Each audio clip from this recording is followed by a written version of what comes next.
시편 25편 12절 14절입니다. 여호와를 경외하는 자 누구냐? 그가 택할 길을 그에게 가르치시로다. 14절 여호와의 친밀하심이 그를 경외하는 자들에게 있으며 그의 언약을 그들에게 보이시리로다. 아멘. 우리가 하나님을 찾는 것에 대해서 지금 시리즈로 살펴보고 있습니다. 우리 신앙의 모든 면에서 가장 우리가 해야 할 중요한 일은 하나님을 찾는 것입니다. 성경에서 하나님을 찾는다는 말은 하나님 그분 자신을 구하는 것을 말하고, 그것을 성경은 하나님의 얼굴을 구하는 것이라고 말합니다. 우리가 그동안 쭉 살펴보았고요. 이제 마지막 살펴보고 있는 부분이, 우리가 하나님을 찾으면, 성경에 말하는 대로 올바로 찾으면 우리에게 나타나는 열매들을 살펴보고 있습니다. 이 열매들을 살펴보는 가장 주된 이유 중에 하나는, 우리가 하나님을 올바로 찾으면 이 열매들이 나타나기 때문에, 그걸 뒤집어서 말하면 우리 삶 속에 아직 이 열매들이 안 나타나고 있다면 우리는 하나님을 올바로 찾지 않았다는 걸 의미합니다. 그래서 우리는 이 열매들이 나타날 때까지 하나님을 찾아야 되고, 올바로, 그리고 나타나면 지속적으로 하나님을 찾아야 합니다. 그래서 지난주에 우리가 4가지를 살펴보았고요. 이제 이어서 살펴봅니다. 5번째, 하나님께서 하나님의 길을 보이십니다. 하나님께서 하나님의 길을 보이십니다.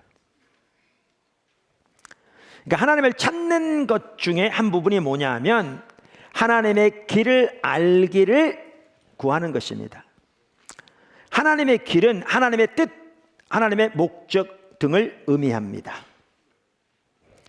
그러니까 우리가 출애굽기 33장에 보면 모세가 어떤 사람이었는지를 한눈에 볼 수 있는 매우 중요한 장이라 이렇게 말씀드렸는데, 그 출애굽기 33장에 보면 모세는 하나님을 집중적으로 구하거든요. 하나님의 얼굴을 구하거든요. 그런데 그가 하나님을 찾는 부분 중에 하나가 뭐였느냐? 하나님의 길을 알기를 구했습니다. 그게 출애굽기 33장 13절에 나오죠.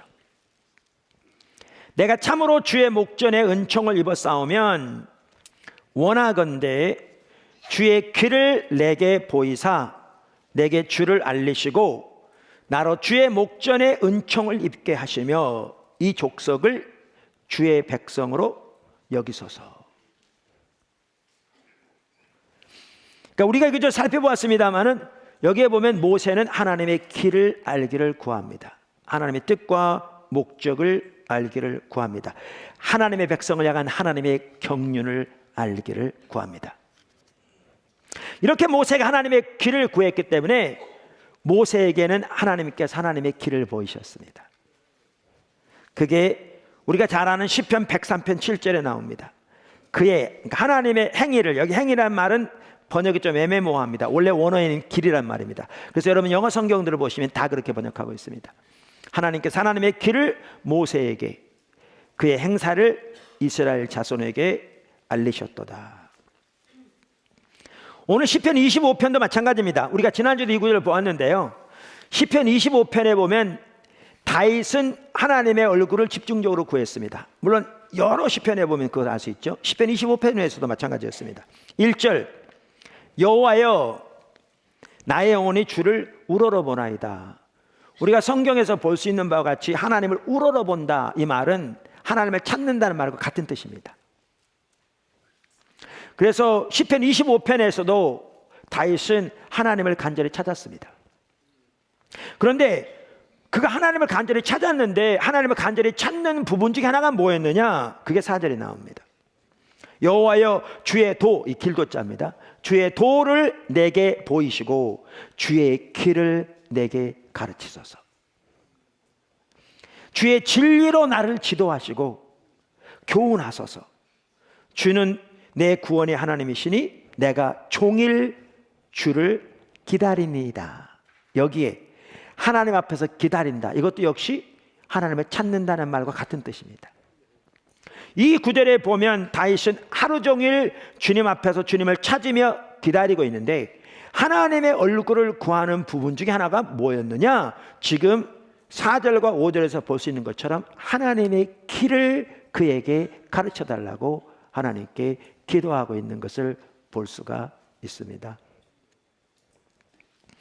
이처럼 하나님을 찾는 부분의 한 핵심적인 부분이 하나님의 길을 알기를 구하는 것이고요, 하나님의 뜻과 목적을 알기를 구하는 것이고요, 하나님은 하나님을 찾는 자에게 자신을 계시하시기 때문에 하나님을 찾는 자에게 하나님께서 주시는 열매 중에 하나가 뭐냐면 하나님의 길을 알게 하십니다.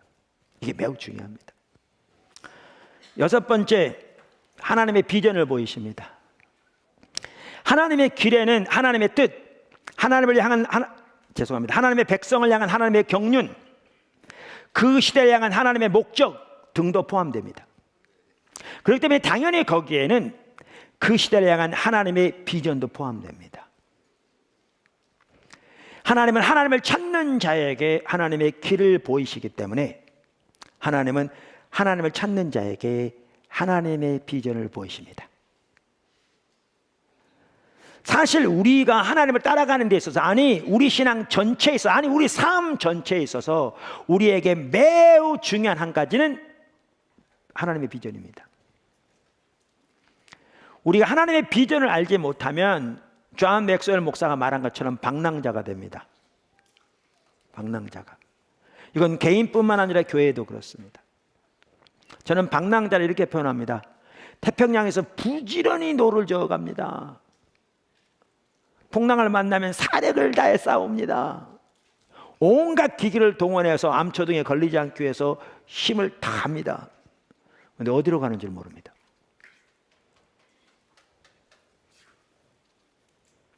그렇게 됩니다. 뭔가는 열심히 사는데, 환경에서 난관을 극복하기 위해서 열심히 노력하는데 어디로 가는지를 모릅니다. 그럼 한마디로 말하면요, 인생 헛사는 겁니다. 그게 방랑자입니다.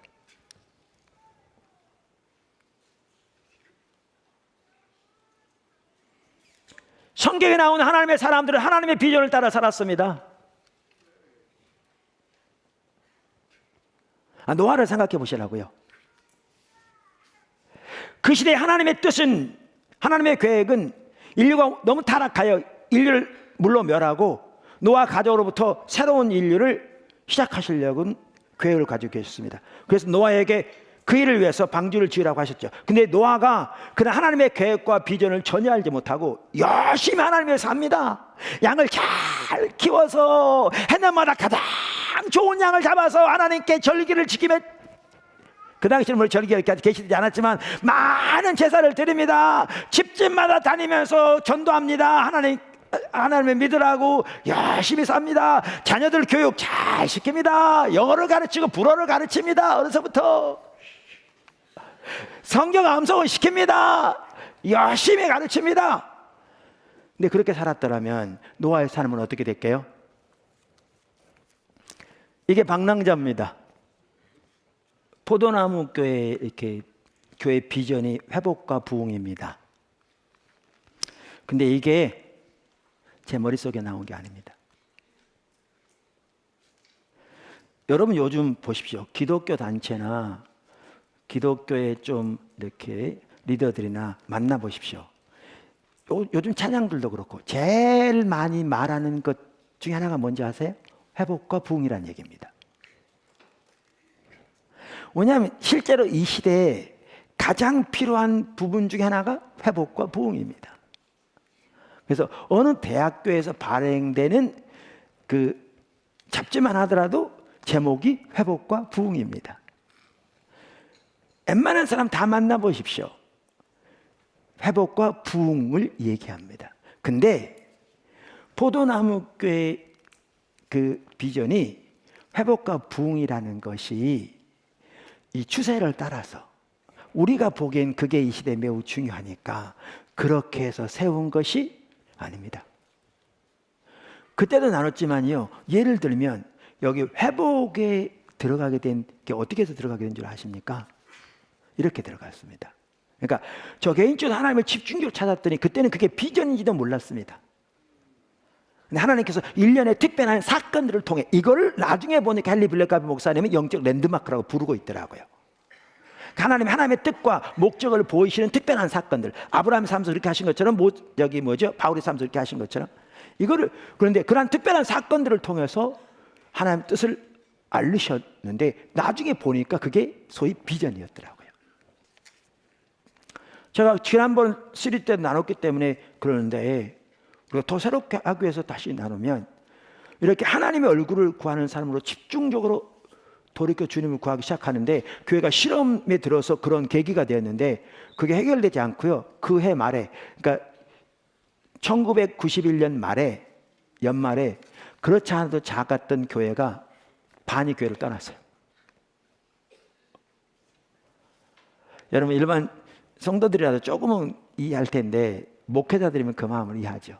정말 힘들더라고요. 그렇지 않은 작은 교회. 먹을 생각 자체가 없어요. 근데 성도 중에 한 분이, 그분은 이제 결혼해서 지금 여기 분당에서 사업하고 있더라고요. 언제 한번 만났는데, 그분이 그 당시 청년이었는데 나한테 자기 기도원 가는데 같이 가재요. 근데 목사가 바쁜 것도 아니고 힘들다고 너나 가세요. 그럴 수 있나요? 그래 같이 갔어요. 근데 얼마나 힘들었는지 먹을 생각조차 없었고요. 저는 개인적으로 생각하기에 안 먹으니까 이도 안 닦아도 된 줄 알았어요. 안 먹어서 더 냄새가 나오는데, 오죽했으면 옆에 같이 갔던 전사님이 나한테 조심스럽게 목사님 이 좀 닦으시죠 그러세요. 내 얘기는 정신이 나갔어요. 그런 부분에 신경 쓸 그런 것조차 안 되는 거야. 이런 상황에서.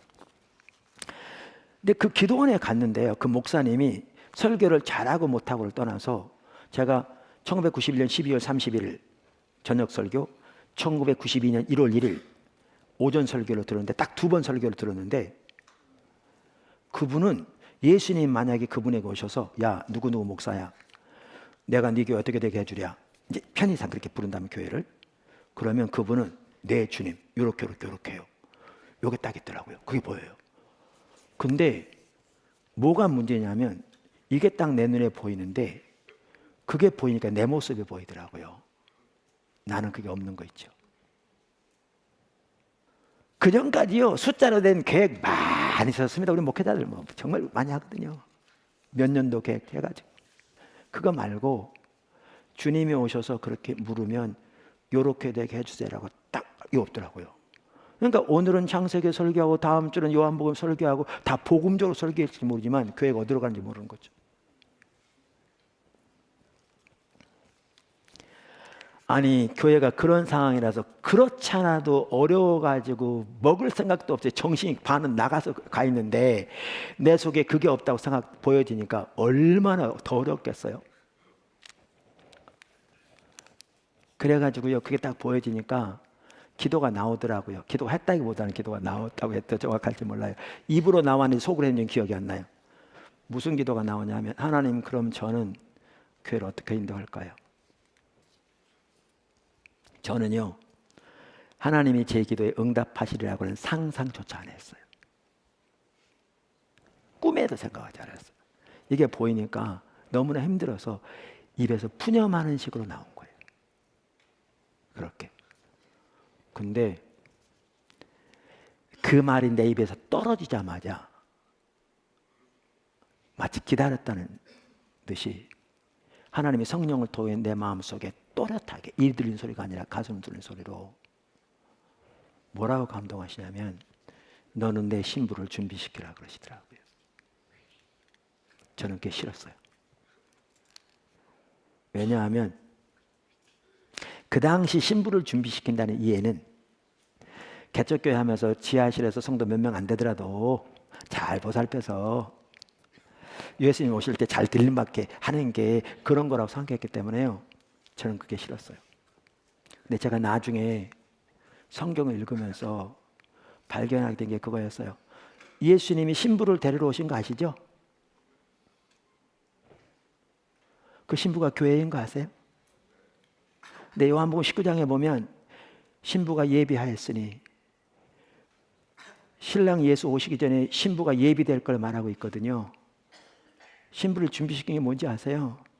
교회가 회복되는 거예요.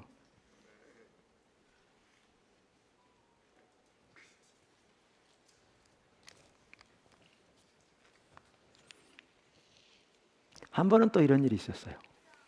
그로부터 얼마 후에 그때 서울에 있는 오금동에서 목회하고 있었는데 서울 시내 갔다 오니까 얼마나 힘들어요. 시내 갔다 오면 그냥 매연 뭐 이렇게 피곤하잖아요. 그래서 성도들은 저 본당에서 이렇게 기도를 하고 있었는데 전 늦게 와가지고 거기 이제 못 가고 저는 방해하기 싫어가지고 이쪽 따로 교육관 이쪽 이렇게 중간 복도로 나눠져 있는 교육관 안에 있는 제 사무실에 쉬고 있었어요. 그랬더니 성령께서 일어나서 불을 좀 켜기 원하신 것 같더라고요. 저 그렇게 민감한 사람 아닙니다. 이거요. 평생 동안 몇 번 있었는 일 지금 한껏 모아서 얘기하고 있는 겁니다.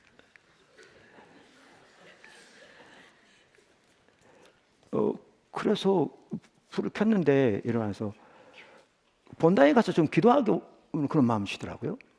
그때부터 그런데 아니 여기서 기도하면 안 됩니까? 아니 거기 성도들이 기도하고 나 방해하고 싶지 않은데 뭐 등등 그랬더니 이게 뭐 내 생각 같기도 하고 뭐 그래서 잠이나 자자 그러고 다시 누웠더니요 또렷하게 본당에 가서 기도해 그런 마음이시더라고요.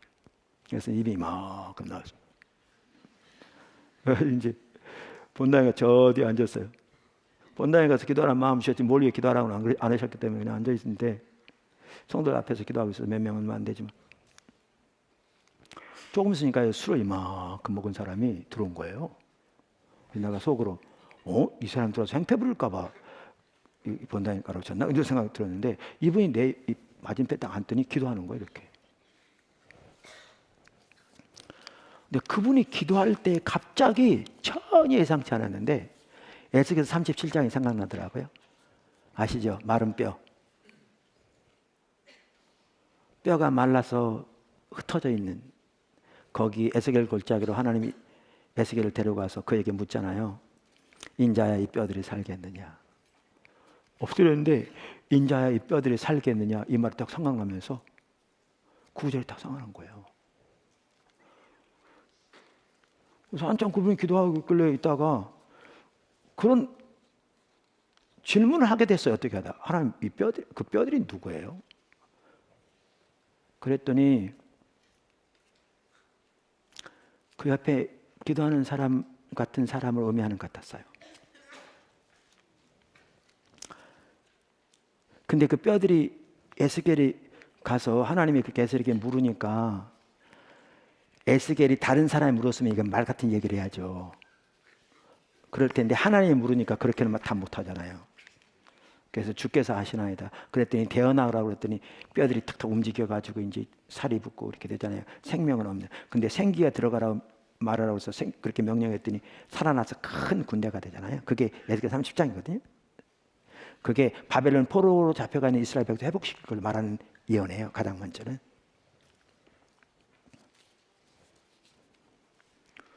조금 있으니까 그분이 갔어요. 그래서 저도 집에 왔어요. 그냥 성경 찾아봤어요. 에스겔 37장을. 근데 거기 뼈들이 이스라엘 백성들이더라고요. 아까 말한 바벨론 포로로 잡혀가 있는. 여러분 보세요. 사람이 죽으면 뼈만 남고 마르면 뼈가 말랐으면 얼마나 죽은 거고 완전히 바짝 죽은 거잖아요. 제가 그때야 비로소 그날 성령께서 그 뼈가 그 옆에 있는 자들과 같은 자들이라고 말한 그 말의 의미를 조금은 알았어요. 가장 먼저는 바벨론 포로 잡힌 이스라엘 백성들인데 적용할 때 무슨 말인가? 그 예수 믿는 분이었어요. 예수 믿는 분 아니면 그때가 공예배에 있는 날도 아닌데 그 교회 본당 그 건물 앞에는 사람도 많이 안 지나가는데 밤에 지나가다 교회에 불 켜 있으니까 지금 들어온 거 아니에요. 기도하고 있는 거 아니에요. 근데 오늘도 실패한 거죠. 술이 만큼 쳤으니까.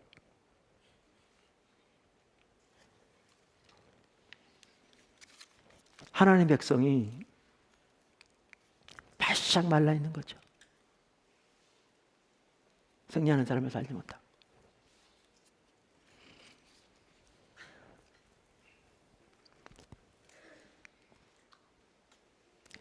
근데 하나님은 그들을 살리셔서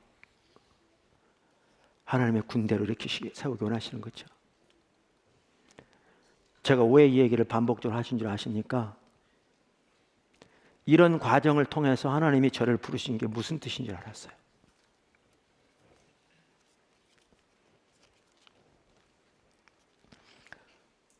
어떻게 교회를 인도해 갈 건지를 알았어요.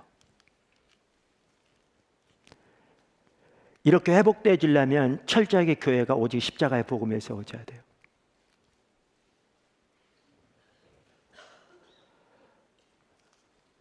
그래서 수많은 사람들이 교회를 방문했다가 뭐 예배 순서가 어떻느니, 뭐 예배 시간이 어떻느니, 메시지가 뭐 강하느니, 예배 시간이 길더니 다 돌아갈 때에도 저는 포기할 수 없었어요. 왜냐하면 저를 향한 하나님의 부르심을 알았기 때문에요. 삶에서 하나님의 주도권이 회복됩니다. 이것 또한 매우 중요합니다. 우리가 하나님의 얼굴을 집중적으로 구할 때 하나님의 주도권이 우리 삶 속에 회복됩니다. 그러니까 제가 로디 존스 목사님 말을 가끔 인용했잖아요. 오늘날 성도들의 삶이 그리스도에게 통제를 받고 있지 않다. 근데 그러면서 그분도 성도들이 하나님을 찾지 않는다라고 말하면서 같이 얘기했거든요. 제가 읽어볼게요. 우리는 은혜와 주 예수 그리스도를 아는 지식 안에서 자라나야 합니다. 표대를 향하여 과거는 잊어버리고 앞에 있는 것을 잡으려고 뛰어가야 합니다. 내가 그리스도와 그 부활의 권능과 그 고난의 참여함을 알고자 하여 그의 죽으심을 본받아 어떻게 해서든지 죽은 자 가운데 부활에 이르려 하노니, 이게 이제 바울이 뭐죠? 그의 그 사역 후기까지 주님을 알기 위해 달려간, 지금 빌립보 3장을 지금 인용한 거잖아요. 그러면서 그것은 무서운 일입니다. 그러나 우리에게 있어서 문제거리는 우리의 삶이 그리스도에게 집중되어 있지 않다는 것입니다. 우리의 삶이 그리스도에게 통제를 받고 있지 않습니다. 아니에요. 우리는 그분을 위해서 일하고 있어요. 이렇게 말할 수 있다는 거죠. 그런 다음에 우리는 그를 떠나버리고 계속 우리 자신의 작은 일에만 몰두하고 있습니다. 그리고 우리가 행하고 있는 일을 기초로 하여 하나님께서 복을 주시기를 간구합니다. 그러나 우리가 주님 자신을 추구하는 데는 어떠합니까? 하나님, 주 예수 그리스도, 성령의 임재가 우리 삶 속에 나타나는 것, 그것이 참된 기독교입니다. 그러면서 부흥시에 언제나 하나님께 사용됐던 사람들이 바로 그것을 추구했습니다. 이 부분 참 중요한 일인데요. 여러분, 오늘날 성도들의 가장 근본적인 문제거리가 뭔지 아십니까? 그들의 삶 속에 하나님이 주도권을 잡으시고 앞서가지 않고 계시다는 거죠. 우리는 다 하나님이 주권자 하나님인 걸 믿습니다. 다 하나님 우리를 인도하신 분이라고 믿습니다. 하나님이 살아계신 걸 믿는다고, 전지하신 걸 믿는다고 그러고, 다 주일날 교회에 나옵니다. 다 나름대로 봉사 열심히 합니다. 아까 말한 대로 열심히 나름대로 봉사, 그걸 기초로 해서 하나님 복을 주시기를 기대합니다. 그런데 하나님이 실질적으로 그들의 삶 속에 주도권을 잡으시고 앞서가신 일들이 너무나 많은 성도들의 삶 속에서 실제로 일어나지 않고 있습니다. 그러면 삶은 인본주의만 남습니다. 왜냐하면 교회만 하더라도 하나님이 주도권을 잡으시고 일하고 계시지 않은데 어떻게 하나님의 일이 이루어지겠습니까? 그러니까 인간적인 노력 방법밖에 없는 겁니다. 개인도 마찬가지고요. 제가 지난 주간에 해외 사역 못지않게 바빴다고 그랬잖아요. 정말 바빴거든요, 여러 일들에. 그런데 제가 다니면서 많은 목회자들을 만나고 많은 성도들을 만나지만요, 실질적으로 다 새벽에 가는 분 많습니다.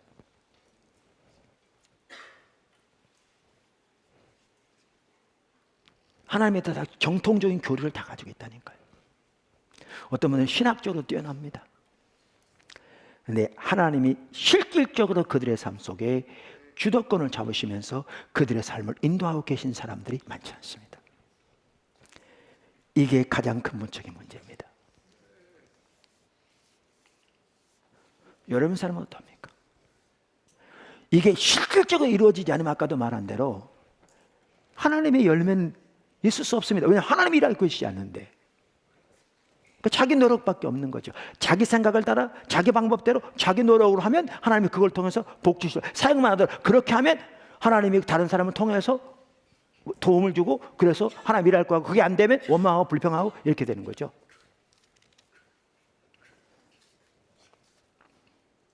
이게 가장 문제입니다. 그런데 그러면 하나님이 주도권을 잡으시고 우리 가운데 오셔서 운행하시기 위해서 가장 중요한 요소가 뭐냐? 하나님을 찾아야 합니다. 우리가 하나님을 찾아야 우리 삶 속에 하나님의 주도권이 회복됩니다. 그러니까 교리적으로 다 알아요. 하나님 우리 주인이에요. 내 말은 하나님이 실질적으로 우리의 삶을 주도하시면서 앞서가신다는 거죠. 제가 일부 예배 설교하니까 생각나더라고요. 광야 생활하던 이스라엘 백성들이 광야에서 하나님이 불기둥과 구름기둥으로 인도하시고 모세를 통해서 말씀하시고 이렇게 등등 쭉 인도하셨는데, 만약에 이스라엘 백성들이 광야에 있으면서 그러한 하나님이 주도권을 잡으시고 그들의 삶 속에서 인도하신 것이 없었다면 그들의 인생은 어떻게 됐을까요? 구원은 받았는데 상상할 수 없었겠죠. 근데 오늘날 너무나 많은 성도들이 그렇게 살아갑니다. 구원은 받았는데 그들의 삶 속에 하나님의 실질적인 주도권을 잡으시고 앞서가신 역사하시는 것이 그들의 삶 속에 없는 거죠.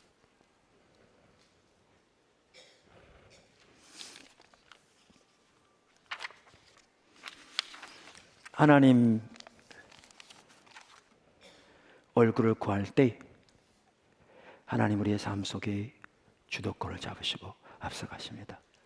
그리고 우리가 해야 할 일은 이제 하나님 앞서가시면 그걸 분별해